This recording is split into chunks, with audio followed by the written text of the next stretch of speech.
Thank you for the introduction, Erica. As mentioned, my name is Sam Oden. Today I'm going to be talking about spring wheat and focusing mostly on exports.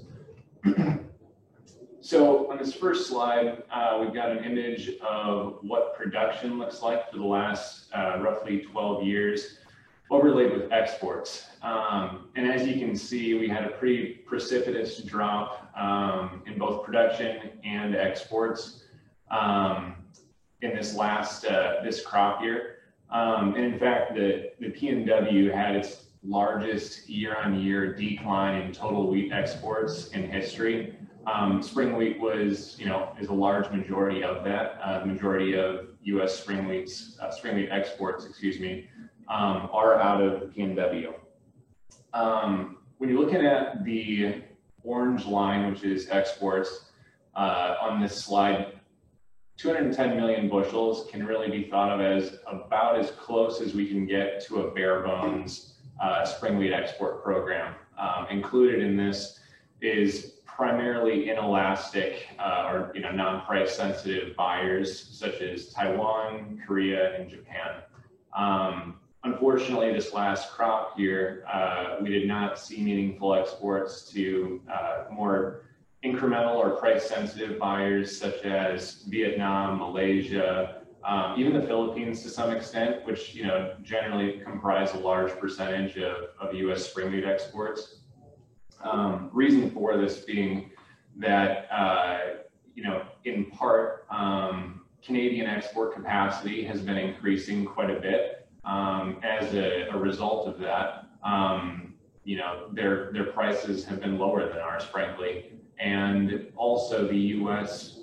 Has been a somewhat of a high-priced island in the global wheat market. So while U.S. hard red spring wheat has milling characteristics that are unique, and they're it's considered the highest quality wheat in the world, when prices get too out of whack with other substitutions, you will see some of those price-sensitive buyers leave for either Canadian CWRS or including like a higher protein, perhaps Australian wheat or other origin. So on this slide, we've got major wheat exporter ending stocks. I've excluded China on here because they're not generally a wheat exporter. But when you look at this sheet, you can see that relative to the last few years, there's still plenty of wheat in the world. The number on top of each bar is in millions of bushels, and then the scale on the left is millions of tons for those of you that prefer seeing it that way. So China, if I remember off the top of my head correctly, is like 144 million ton carryout expected. So relative to the rest of the world, a lot of the wheat, laying around is in China. As it relates to U.S. exports, though, this is really what we care most about. And, the asterisk, if any, that I would put on this slide is Russia, Ukraine, and Kazakhstan. So as Dr. Olson mentioned, Russia is expected to have a very, very large crop this next year. But the question that the trade has to answer is, are those accessible bushels?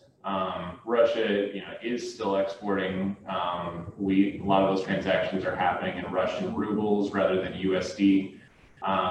But if we were to take, a large percentage of Russia, Ukrainian, and Kazakhstan exports, ending stocks out of the equation, we shrink the global exportable surplus balance sheet significantly. So for that reason, one could expect that, a rising tide might lift several ships, so to speak. Increased importance is put on Australia, Canada, EU, and then even the US in terms of supplying the world with wheat. Right now, I will say, on a landed kind of Pacific Rim basis, which is where the majority of our exports off the PNW go, the US is not the most competitive origin. In large part just because our high quality wheat that we grow is higher priced than other origins. but also issues such as transportation or large production in other countries play into that as well. So Dr. Olson mentioned a little bit earlier that we're going to be having a USDA report in about an hour and a half, it looks like. So we'll see how close the trade is to estimates. But on the right-hand side, I've got kind of an amalgamation of planting intentions with a historical deviation for harvested acres. What I take away from this is we're still in a relatively tight stocks to use situation for U.S. spring wheat, even despite trimming back exports from, let's say, the last 5-year average or so.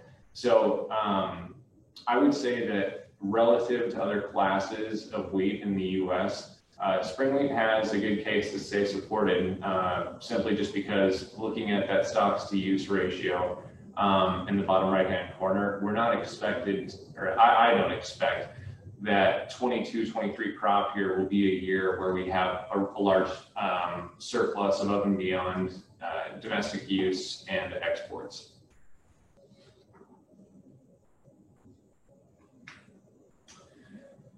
So wrapping that up, and I'll leave a few minutes for questions at the end. Some opportunities for spring wheat exports this year are the drawdown in global exportable wheat stocks. As I mentioned, it's, no one really knows what's going to happen in the Black Sea region between Russian, Ukrainian, and Kazakhstan production. So a lot of price direction and a lot of what we export is going to be at the whim of what happens with the war in Ukraine. Food inflation policy. So by that, I mean an example of a way that can help U.S. exports is looking at like India, for example. India entered the world export market maybe 3 to 6 months ago. And they were, the chatter of the trade because they were several dollars a bushel cheaper than a lot of other origins on a landed, other Asian country basis. But due to, their own domestic food inflation concerns, they put, a ban on exports out of India unless it meets a couple criteria that, is a little bit difficult to identify exactly what qualifies, but basically, if it's to another country in need, they're willing to export, that kind of thing. Shifting trade flows. So if we pull, a large percentage of the global wheat supply out by way of saying that, the Black Sea region won't be exporting wheat in a big fashion, all of a sudden that changes where different countries need to buy their wheat from. I mentioned earlier, a rising tide lifts all ships. That's true as well for the wheat export situation. Rising global wheat and flour consumption. This is more of a long-term trend versus what we're looking at specifically for 22-23 crop year, but you could draw a pretty good correlation between rising global GDP and flour consumption. A lot of Asian countries are adopting more of a Western diet, so to speak, increasing wheat use. So this bodes well for the wheat producer. And lastly is quality. So as everyone's well aware, the crop was planted pretty late this year in North Dakota. On average, but even more so in Canada, who has a shorter growing season to begin with. And one of the opportunities that we may have is access to really high quality end user markets, such as Taiwan, for example. If because the Canadian crop was planted later on average than in the U.S., they run into quality issues from late rains, perhaps sprout, low DHB, falling number problems. This increases the U.S. Competitiveness in the global market because we can make that quality that the market's asking for. Challenges. The first one, and by far the most notable, is just price competitiveness. I think I said it earlier, but through this last crop year, the U.S. was kind of a high-priced island. We saw PNW exports get slashed in a large fashion, of which was mostly spring wheat, just because we weren't the cheapest origin relative to other options. So the challenge being substitution, and that can be varietal. So let's say if we had spring wheat at a really large premium to another hard wheat, such as like hard red winter wheat, you can see some mills on the margin change their grind a little bit and include more of the cheaper class. And that can be, not necessarily from the US. They might say, okay, Australian wheat is really cheap. We're going to buy some of that and use that as a blend against, a US crop or Canadian crop or whatever. Also, starch type. So what I mean by that is if the cost of flour rises to a certain point, you may see a country such as maybe the Philippines increase the amount of rice that they're eating, and that demand destruction ultimately hurts exports.